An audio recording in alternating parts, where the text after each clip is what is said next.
When Russia's invasion of Ukraine began in February, Moscow seemed confident. They thought it would be quick, that Kyiv would fall in 72 hours. But 6 months later, the Ukrainian capital is still standing. In fact, the war is now entering a new phase. Ukraine has dealt a big blow to Russia in the east, a fast-moving offensive which saw them capture crucial cities and settlements.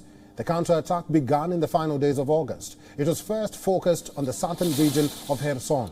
But just as Moscow redirected attention and troops there, Ukraine launched another highly effective offensive in the northeast. This time the target was Kharkiv. Ukrainian forces launched a lightning-fast offensive. Their rapid advance exposed the extraordinary collapse of the Russian defense. For 5 months, they were holding on to the Kharkiv region. But this weekend, Moscow was scrambling to keep it. Towns after towns were retaken by the region or in the region, and soon all eyes on a town called Izium, Moscow's main bastion in northeastern Ukraine. Russian forces used it as the logistics base, especially for their months-long assault in Donbas region. But on Saturday, Russian forces were forced to flee this strategic city.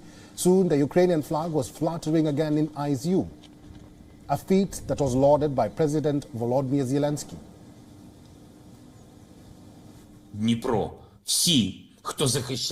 All those who defended Mariupol and Azovstal, liberated Kyiv, Chernihiv, Sumy regions, Bucha, Irpin, Bordyanka, and now Balaklia, Izium and Kupiansk. In Kherson too, a similar scene is unfolding. Ukraine says Russian units are negotiating a surrender. They are laying down their arms or attempting to retreat back to Russian lines. So Kharkiv and now maybe Kherson, I know that sounds like a lot of territory that Kyiv has regained. So let's pull them up to understand this better. The territories marked in blue are the ones that Ukraine has retaken, above and below. Those in red, in the middle, are still under Russian control. Ukraine says it has regained control over 3,000 square kilometers in the last few days. Now, according to Moscow, Ukrainian forces outnumbered Russians by 8-1. While we cannot verify the numbers for now, this could be a potential breakthrough in the war. As for the locals, most of them celebrated the Ukrainian offensive. Some greeted the military outside their houses. Others, like this Ukrainian mayor on your screen, ripped up the Russian flag. But the joy was short-lived. Russia says its forces are conducting airstrikes. It was also accused of targeting civilian infrastructure as a revenge. Missile strikes caused power cuts across the region, affecting millions of people in Kharkiv and surrounding regions. But even then, the Russian setbacks are significant right now. In fact, they were so significant that Putin loyalist Ramzan Kadyrov criticized the army's performance. Kadyrov is the Kremlin-appointed leader of Chechnya.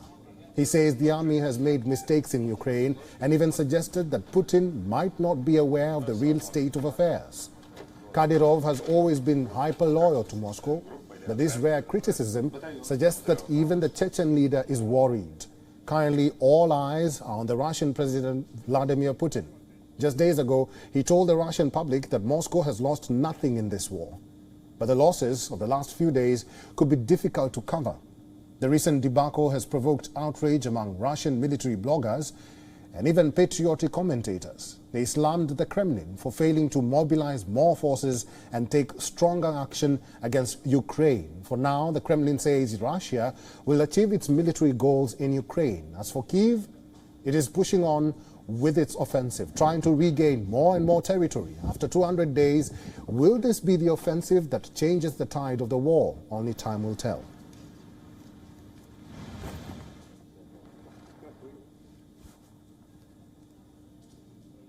And for more on the story, we were earlier joined by a foreign policy expert, Oleksiy Melnik, from Kyiv.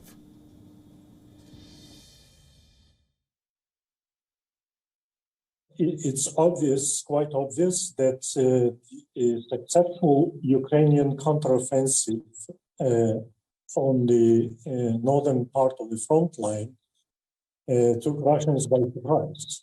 And despite the Russian rhetoric that it was a planned retreat, we see many evidences that it was absolutely unexpected The evidence is, I mean, the number of heavy weapons left and the speed that the Russians retreated from this area is not something that could support the Russian version of the planned operation.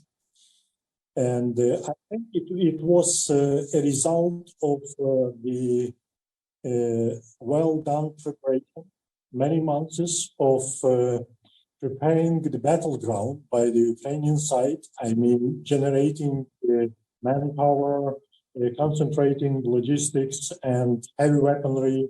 And also, Ukraine has conducted this kind of informational operation because there was an announcement that the main strike is to be delivered on the southern front, and it seems like the Russians trusted in Ukrainian versions because it was not just verbal statements by some actions done by the Ukrainians near Kherson.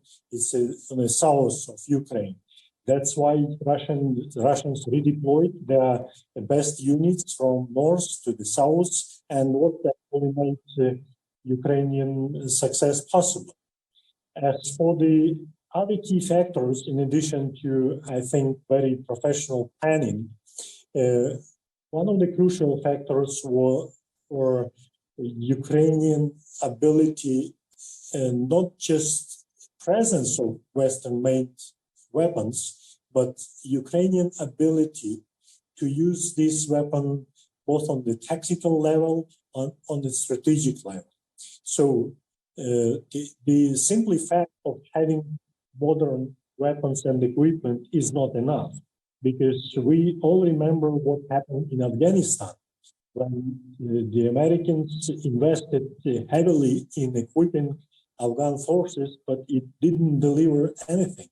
In the Ukrainian case, we see both professional, we see high level of motivation, and also what is important, that all this Western weaponry were skillfully incorporated into Ukrainian tactics and strategies. WION is now available in your country. Download the app now and get all the news on the move.